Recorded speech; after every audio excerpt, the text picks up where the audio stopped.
अस्सलामुअलैकुम जी। क्या हाल अहवाल है मेरे बहन और भाइयों के तमाम देखने और सुनने वालों को मेरी तरफ से रमज़ानुल मुबारक का 15वां रोज़ा मुबारक हो। और देखिए जी, आज आपके साथ मुलाकात हो गई है हमारी सहरी के टाइम ही। मैंने सोचा कि सहरी का हम आपको नहीं दिखाते अक्सर ही, तो उस वक्त बस टाइम बहुत शॉर्ट होता है, लेकिन आज हमने जी सहरी के वक्त ही व्लॉग को स्टार्ट कर दिया था और सोचा कि आपके साथ ये भी शेयर करते हैं हम सहरी की रूटीन भी। और मेरी आदत है हमेशा कि 10 मिनट पहले ही तकरीबन सहरी का वक्त ख़त्म होने से पहले हम लोग सहरी जो है वो ख़त्म कर लेते हैं। और फिर आपको टाइम मिल जाता है कि आप इजीली वज़ू करके बैठें और नमाज का इंतज़ार करें। जैसे ही फ़जर की अज़ान होती है तो नमाज़ पढ़ के उसके बाद फिर थोड़ी देर हम लेट जाते हैं। अभी हो गई थी जी सुबह, और देखिए कि अभी तक मौसम जो है वो अल्हम्दुलिल्लाह ठंडा ठंडा ही है। सुबह और रात के वक्त तो अक्सर ही ठंडा और बेहतर होता है, बस दोपहर में थोड़ी सी धूप निकलती है तो गर्मी जो हो जाती है थोड़ी सी ज़्यादा, तो फिर बस थोड़ा सा महसूस होता है रोज़ा। अदरवाइज़ तो पूरा दिन जो है सुबह और शाम के वक्त वो बेहतर ही होता है। और आप लोग सुनाइए जी, कैसे चल रहे हैं आप लोगों के रोज़े? उम्मीद है कि इंशाल्लाह अच्छे ही चल रहे होंगे, और हमारे तो अल्हम्दुलिल्लाह बहुत अच्छे जा रहे हैं, और अभी तक तो अच्छे ही जा रहे हैं। इंशाल्लाह उम्मीद है कि आगे भी अच्छे ही गुजरेंगे। फ़ातिमा आज स्कूल नहीं गई, उसकी तबीयत जो थी वो कुछ ठीक नहीं थी, और मैंने भी इसीलिए नहीं भेजा कि जब तक मुझे कंफर्म नहीं हो जाता कि वो ठीक हुई है या नहीं। पैनाडोल दिया था मैंने रात उसको, और तब तक उसको स्कूल जो है वो नहीं भेजेंगे, इसलिए वो अभी सो रही थी, थोड़ा आराम कर रही थी। और हम लोग कर रहे थे जी घर के काम काज, और सफाई चल रही थी हमारी सुबह, क्योंकि मैं बच्चों से सफाई जो है वो ज़रा टाइम से करवा लेती हूँ, इसलिए कि फिर इन लोगों के भी रोज़े होते हैं, और रोज़े में आपको पता है कि 2-3 बजे के बाद बंदे की हिम्मत जो है वो थोड़ी कम होती जाती है। तो इसलिए हम कोशिश करते हैं कि ज़रा टाइम से सफाई कर लें, और इसके बाद लोग भी दोपहर में थोड़ा सा आराम कर सकें, तो इनका भी ख्याल जो है वो साथ साथ रखना पड़ता है जी। और खदीजा की बन रही है खिचड़ी, और साथ में बन रहा है उसका नाश्ता, क्योंकि पॉरेज जो था वो हम बनाते थे पहले सर्दियों में रोज़ाना, कभी दलिया और कभी पॉरेज, तो वो तंग आ गई थी उन दोनों फ्लेवर्स से। तो आज हमने बनाया है जी उसके लिए मैंगो फ्लेवर का कस्टर्ड, और उसमें उसको केक और थोड़ा सा केला जो है वो एक डालकर वो खिलाया था।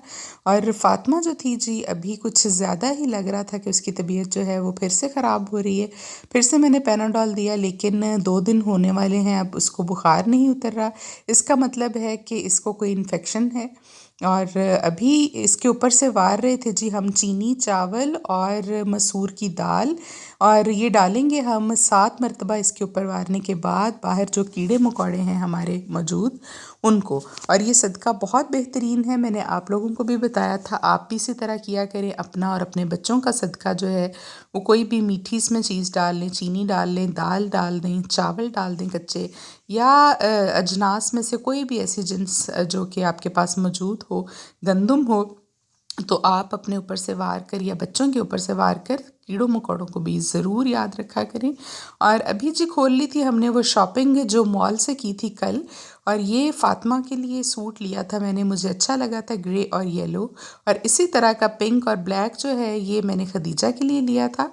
वहाँ पर एक ब्रांड था ये तुर्की का, बहुत अच्छा लगा मुझे, उनके पास सारी चीज़ें ही तुर्की के ब्रांड की थी, तो वहाँ से ये दोनों सूट मैंने लिए। फ़ातिमा के लिए एक लिया था और खदीजा के लिए 2 लिए थे। ये कुछ शर्ट्स मुझे पसंद आई, हाफ़ स्लीव्स अपने हस्बैंड के लिए, वो भी मैंने ले ली, और उनके ट्राउज़र्स भी लिए। ये जीन्स की पैंट भी खदीजा की थी, और इसके साथ मैचिंग की थी हमने वाइट कलर की शर्ट, मुझे बहुत अच्छी और स्टाइलिश सी लगी, तो कपड़ा भी बहुत अच्छा था फैब्रिक, तो ये मैंने खदीजा के लिए 2 सूट ले लिए।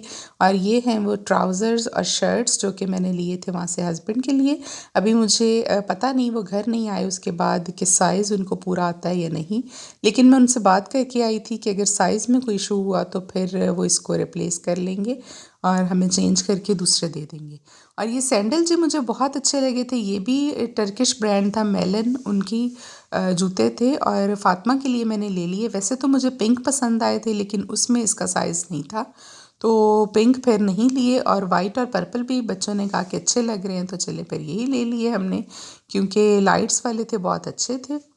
अभी हमारा चल रहा था जी साथ साथ खाने की तैयारी भी, अफ्तारी की तैयारी भी हम लोग टाइम से ही शुरू कर देते हैं, एक एक करके चीज़ बनाना शुरू करें तो फिर आपके ऊपर बर्डन नहीं होता और दिन में वैसे भी कोई काम नहीं होता बच्चों के खाने पकाने के अलावा। हम सबका तो रोज़ा होता है तो फिर हम साथ साथ जो है वो शाम की तैयारी भी करते रहते हैं। और जैसे ही मैंने ज़ोहर की नमाज़ अदा की वही हुआ जिसका मुझे डर था। फ़ातिमा की तबीयत जो थी अचानक बहुत ज़्यादा टेम्परेचर उसका हाई फ़ीवर हो गया और इतना ज़्यादा गर्म था कि मैं अपने साथ उसको लगा के लिटाया तो मुझसे साथ नहीं लगाया गया। इस कदर उसका जो बॉडी टेम्परेचर था वो काफ़ी ज़्यादा हो गया था। तो फ़ौरन जी मैंने उसको लिया साथ और लाहौर ले आई क्योंकि हमारे यहाँ पर इतनी मेडिकल की अच्छी फैसिलिटीज़ नहीं हैं और इनका डॉक्टर जो है वो लाहौर में ही है जिसको मैं दिखाती हूँ। तो जल्दी से मैंने इसको तैयार किया और तैयार करके कुछ इसके कपड़े साथ रख लिए एक्स्ट्रा और अली को मैंने साथ ले लिया क्योंकि सना ने खदीजा को भी संभालना होता है घर में, वो भी थी। और ये 2-3 दुपट्टे मैंने इसके ऊपर दे के इसको सीट पर लिटा दिया था, इसलिए दुपट्टे दिए हैं इसके ऊपर कि ये वॉमिट इसने घर भी कर दी थी 2 मरतबा, तो मुझे ये डर था कि ये ना हो दोबारा से ये वॉमिटिंग करके अपने कपड़े गंदे कर ले। यहाँ जी डॉक्टर से हमने ले ली थी मेडिसिन और एंटीबायोटिक तो उसने लिख कर दी है एक, लेकिन अभी ये देखते हैं कि फ़ातिमा वो एंटीबायोटिक खाती है या नहीं खाती क्योंकि ये बहुत ज़िद और तंग करती है आजकल मेडिसिन खाने में। जब छोटी थी तब तो इजीली खा लेती थी लेकिन अभी बहुत प्रॉब्लम करती है। तो रोज़े के साथ जी लाहौर जाना और फिर उसमें से फटाफट मैं वापस भी आई इसको लेकर, आकर घर में असर की नमाज़ अदा की और कपड़े कुछ धोने वाले पड़े थे तो अली से मैंने कहा कि अभी हम कपड़े धो लेते हैं क्योंकि फिर ज़्यादा जमा हो जाएंगे। फ़ातिमा ने वॉमिट करके बार बार 2-3 बेडशीट्स मेरी गंदी कर दी हैं और साथ में अपने कपड़े और मेरे कपड़े भी काफ़ी गंदे करके गई है, तो वो धोने जो थे वो ज़रूरी थे, इसलिए हम धो रहे थे अभी कपड़े मशीन में डालकर और साथ में बाकी के काम भी करते हैं जी जो रह गए थे। साथ ही साथ मैं बताने वाली हूँ आपको वज़ीफ़ा 16वें रोज़े का, और ये आपने करना है जी वज़ीफ़ा सूरत लैल है, कुरान पाक की छोटी सी सूरत आपको स्क्रीन पर नज़र भी आ रही है। इसको आपने पढ़ना है जी 16वें रोज़े के दिन असर की नमाज के बाद अव्वल व आखिर 11-11 मरतबा दरूद इब्राहीमी और दरमियान में पढ़ना है जी 41 मरतबा आपने सूरत वल्लैल को। और ये जो सूरत लैल है इसके बारे में फ़रमाया है नबी पाक सल्लल्लाहु अलैहि वसल्लम की हदीस मुबारका है कि जिस किसी ने भी इसको पढ़ा तो अल्लाह ताला उसको इतना नवाजेंगे कि वो बंदा जो है वो खुश हो जाएगा और उसके रास्ते में आसानियाँ पैदा कर देंगे और उस पर से सख्तियाँ और मुसीबतें जो हैं उनको टाल देंगे। तो ये तीनों चीज़ें ही आप देखें कि हर इंसान के लिए कितनी इम्पॉर्टेंट है कि अल्लाह ताला उसको बेशुमार रिज़्क से नवाज दे और साथ में उस पर से सख्तियाँ और मुसीबतें दूर कर दे और उसकी राह में आसानियाँ पैदा कर दे। तो और इंसान को क्या चाहिए, तो ये हदीस मुबारका से साबित है जी ये बात। और ये वज़ीफ़ा आज आपके लिए मैं लेकर आई हूँ, आपने इसको करना है जी 16वें रोज़े के दिन असर की नमाज के वक्त। और मैं हमेशा आपको बताती हूँ कि असर और मगरिब के दरमियान का वक्त हर रोज़ ही और ख़ास तौर पर रमज़ानुल मुबारक में और जुमातुल मुबारक के दिन जो है ये बहुत ही ज़्यादा फ़जीलत वाला टाइम है। इस टाइम को आप लोग कोशिश किया करें कि असर से मगरिब के दरमियान अगर कोई ख़ास मसरूफ़ियत ना हो तो आप इबादत जो है वो इस टाइम पर ज़रूर किया करें। तो ये हो गया जी वज़ीफ़ा आपके साथ मैंने शेयर किया था। एक बात और मैं आपके साथ शेयर करूँगी क्योंकि कुछ बहन भाइयों के मुझे कमेंट्स आए थे कि हमने आपका वज़ीफ़ा जो है वो आज देखा है जबकि वो आपने 12वें या 13वें रोज़े के लिए बताया था, तो क्या हम अभी इस वज़ीफ़े को कर सकते हैं? तो मैं आपको ये बताती चलूँ कि ये तो रोज़ाना की बुनियाद पर मैंने आप लोगों के साथ शुरू में बात की थी कि 30 दिन या 29 दिन जितने भी रमज़ानुल मुबारक के होंगे मैं आप लोगों के साथ वज़ाइफ जो हैं वो शेयर करूँगी।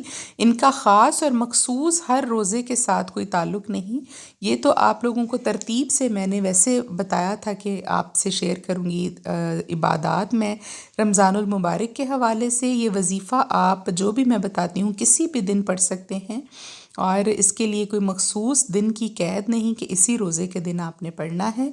हर वज़ीफ़ा जो है वो अलग अलग फ़जीलत रखता है और अलग अलग मकासद के लिए है। कोई रिस्क को बढ़ाने के लिए, कोई लोगों में इज़्ज़त और वक़ार पाने के लिए, और कोई इसी तरह से गुनाहों की बख्शिश के लिए। तो आप लोग इन वज़ाइफ को जब भी देखें और जब भी सुनें तो आप उस वक्त भी पढ़ सकते हैं, अपने उसी मकसद के लिए जिस मकसद के लिए मैंने बताया हो, बिल्कुल उसी तरीके से।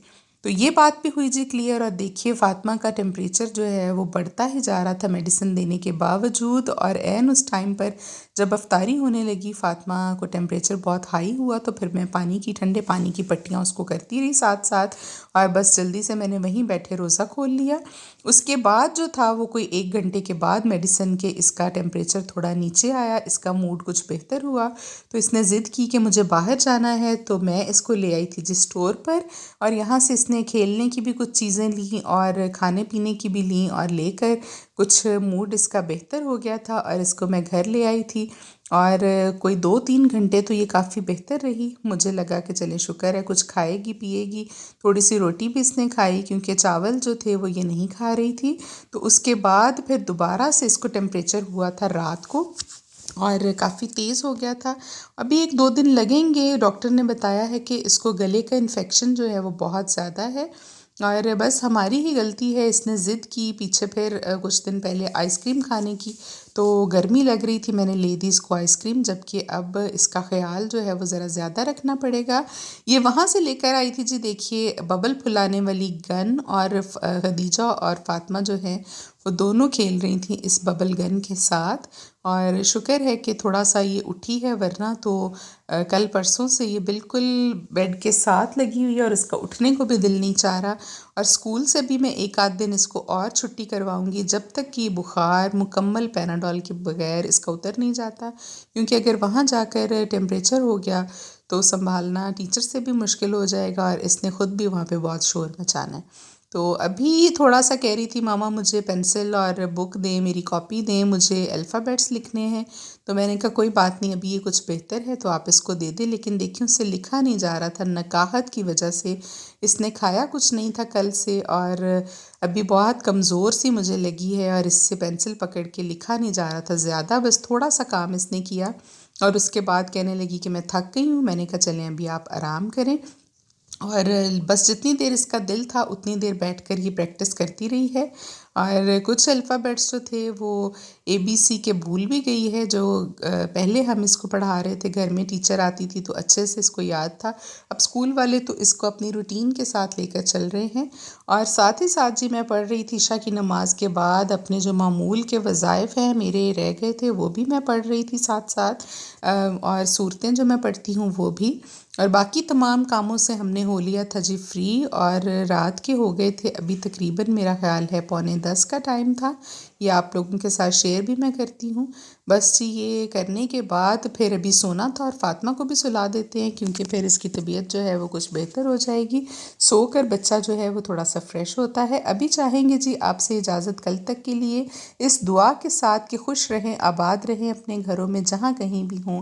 अल्लाह ताला आपके लिए आसानियाँ पैदा कर दे, और आप पर से तमाम मुश्किलात को दूर कर दे, आपकी तमाम हाजात को पूरा कर दे, आपके लिए भी आसानियाँ पैदा करे, और हमारी ज़िंदगी में हमारे लिए भी आसानियाँ पैदा कर दे।